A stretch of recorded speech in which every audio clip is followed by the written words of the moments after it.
Doordarshan News will start broadcasting a half-hour weekly news magazine in Sanskrit from Sunday.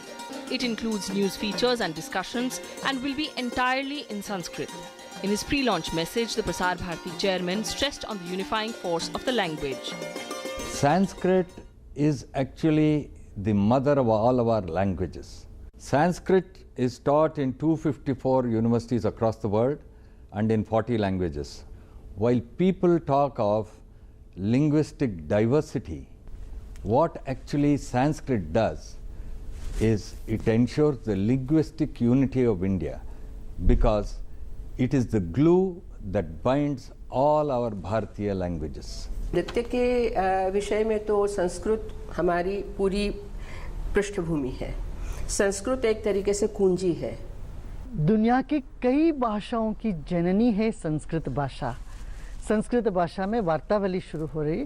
Sanskrit भाषा को जीवित रखना है और इसी माध्यम से ये काम संपन्न होगा. भाषा स्वयं में इतनी प्रबल है और इतनी सशक्त है कि इसे सुनने से ही व्यक्ति जो है वो प्रसन्न हो जाता है. Sanskrit is considered the mother of many of the world's languages and is taught across the world.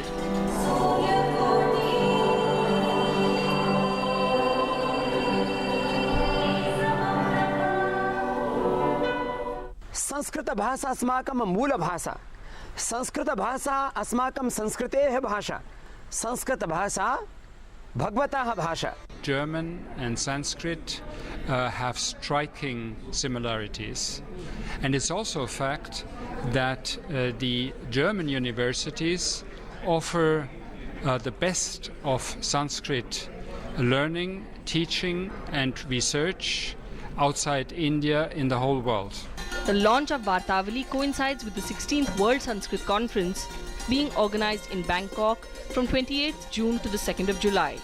External Affairs Minister Sushma Swaraj is in the city leading a delegation of 250 Sanskrit scholars at the event. DD News looks forward to feedback from our regular Sanskrit viewers. Happy viewing to all our Sanskrit lovers. Do tune in on Sunday at noon for this very special series.